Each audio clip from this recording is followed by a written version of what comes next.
নিশ্চিত করে এসেছি, বাকিদের বিচারও নিশ্চিত হবে। এই সামগ্রিক বিষয়টি, এই চাপটি তুলে ধরতে এবং এটার যে প্রয়োজনীয়তা তুলে ধরতেই সে কথাটি বলা। এটার সাথে সরাসরি নির্বাচনকে পিছিয়ে যাওয়ার যে সম্পর্ক দেখানো হচ্ছে, এটি কখনো সেভাবে সম্পর্কিত নয়। আজিজ ভাই, একটা ছোট প্রশ্ন। কিছুক্ষণ আগে ছাত্রদের পক্ষ থেকে একটা সংবাদ করা হয়েছে, সেখানে দাবি করা হয়েছে যে নর্থ বিশ্ববিদ্যালয়ের ঘটনার সাথে ছাত্ররা কোনোভাবেই জড়িত নয় এবং আপনি যে স্ট্যাটাসটা দিয়েছেন সেটা দ্রুত সময়ের মধ্যে প্রত্যাহার করতে বলা হয়েছে। এই বিষয়ে আপনার অবস্থান।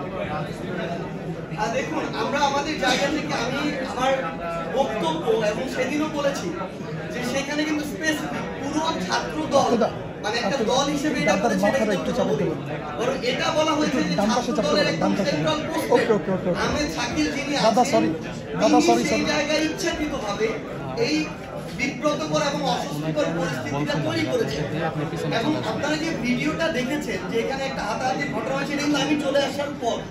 তাহলে তাদের এরকম একটা ইন্টেনশন ছিল বিধায় তারা সেখানে তারা যে হাতাহাতি করেছে, ওইখানে সবাই কিন্তু 4টা প্রাইভেট ইউনিভার্সিটি স্টুডেন্টরা ছিল এবং ওই ছাত্র দলের সেন্ট্রাল পোস্টে ব্যক্তি সাক্ষী তার সাথে যারা ছিল তারা কিন্তু প্রাইভেট ইউনিভার্সিটি স্টুডেন্টরা ছিল না, বেশিরভাগই স্থানীয় কিছু মানে যারা ওই যে সন্ত্রাসী এবং দুষ্কৃতিকারী ছেলেপেলে ছিল। এই দায় আমি কখনো আমার জায়গা থেকে পুরো ছাত্র দলকে দেব না, কিন্তু তিনি যেহেতু ছাত্র দলের পোস্টে এবং তিনি এই ছাত্র দল নামক যে বাংলাদেশের যে প্রতিষ্ঠানটি রয়েছে, সংগঠনটি রয়েছে, ছাত্র দলের অবশ্যই তার বিরুদ্ধে এই সাংগঠনিক ব্যবস্থাটি নেওয়া উচিত।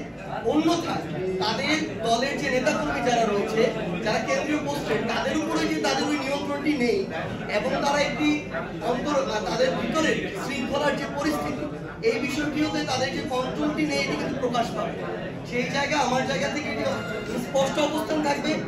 এই দায় কখনো পুরো বাংলাদেশ ছাত্র দলের উপর নয়, বরং ব্যক্তি শাকিল যিনি ছাত্র দলের পোস্টের তার উপর। এই ক্ষেত্রে অবশ্যই যেহেতু তিনি কেন্দ্রীয় পোস্টের, তার বিরুদ্ধে ছাত্র দলের অবশ্যই একদম সবকিছু তদন্ত করে সুষ্ঠ যেন বায়াসটা হয়, তার বিরুদ্ধে সাংগঠনিক ব্যবস্থাটি নেওয়া উচিত।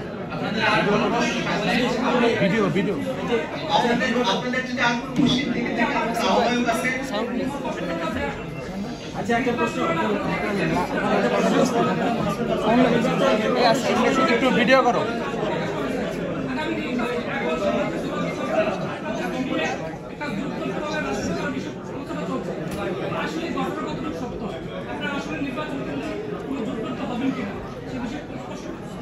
আমরা এর আগে বলেছি, এই প্রশ্নগুলো রিপিট না আসলে ভালো হয়, যে আমরা মাত্রই আত্মপ্রকাশ করেছি এবং আমরা মূলত এখন নিজেদের সাংগঠনিক শক্তি বিস্তারে মনোযোগী হচ্ছি। আমরা